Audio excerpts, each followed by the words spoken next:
Enjoy. I was okay. We'll move on to something a little bit different. Take a little pause from the Corona discussion. Anti-Semitism. I'm against it. You're against it. Interesting, because you're in the States, and I think everyone's very surprised and shocked to see how America is a little bit the one place where Jews were welcome and treated as complete equals.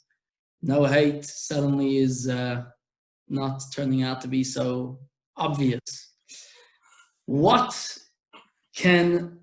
How do we make sense of anti-Semitism? And what's the right response? We will never make sense of anti-Semitism because it is completely senseless. Completely senseless. It's been a mystery for all of history. We're not going to make sense of it. What actually is happening is that the anti-Semitism that was hiding isn't hiding anymore.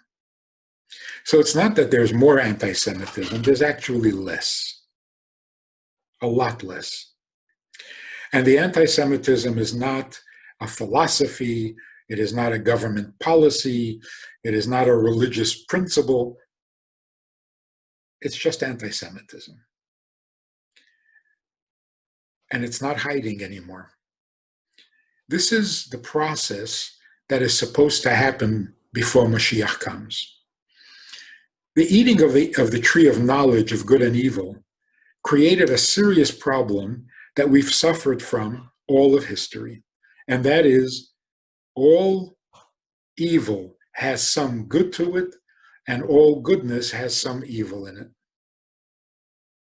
This mix-up, this unnatural marriage between good and evil has made it very hard to follow the right path.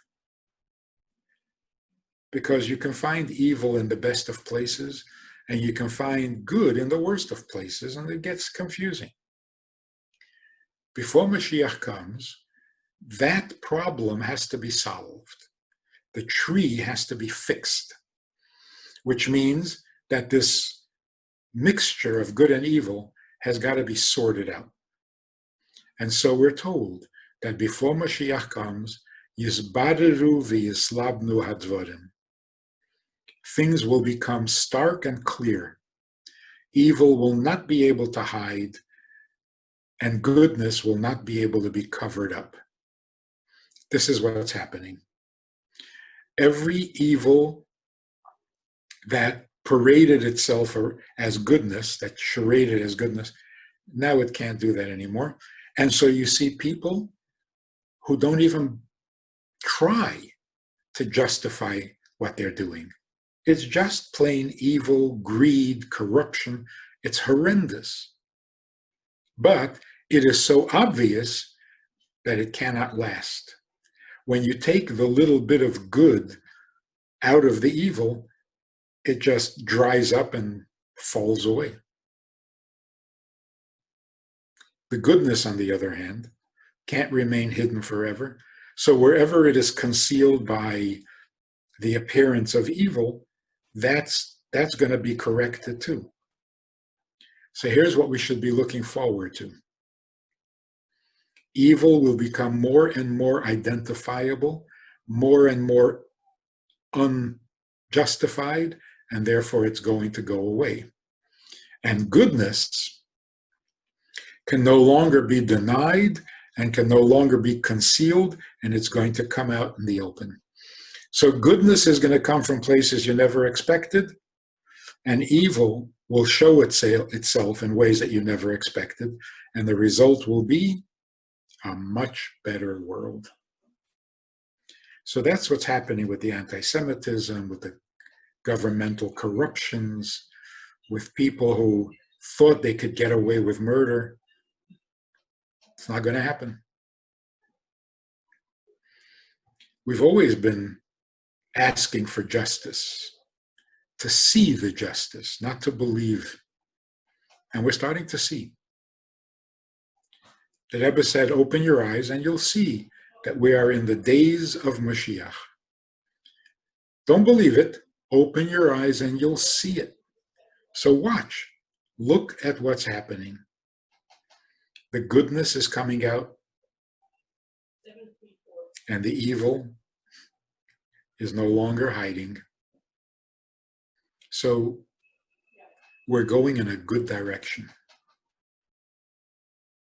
What is the answer to anti-Semitism? Don't give it any power. Don't give it any significance. It's ridiculous. It's insane. It's people who have nothing better to do. And our job is to contribute to the world, to be a light to the nations, to continue to teach the positive way, the right way, the godly way.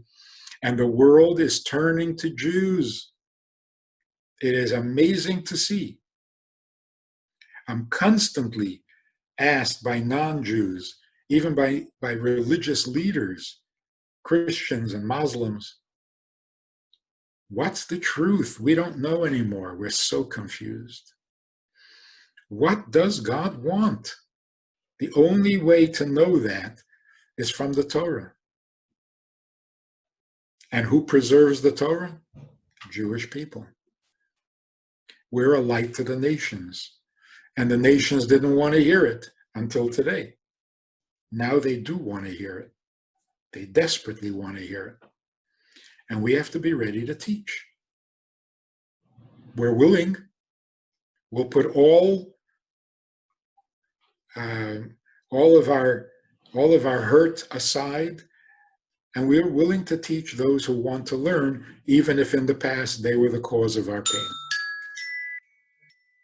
So it's time to create pro-Semitism, not just fight anti-Semitism. We have a lot to offer the world, and when we do, they will be grateful, not jealous, not angry, not hateful.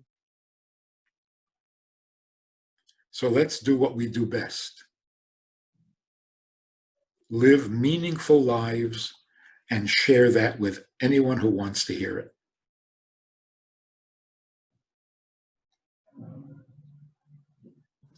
Thank you.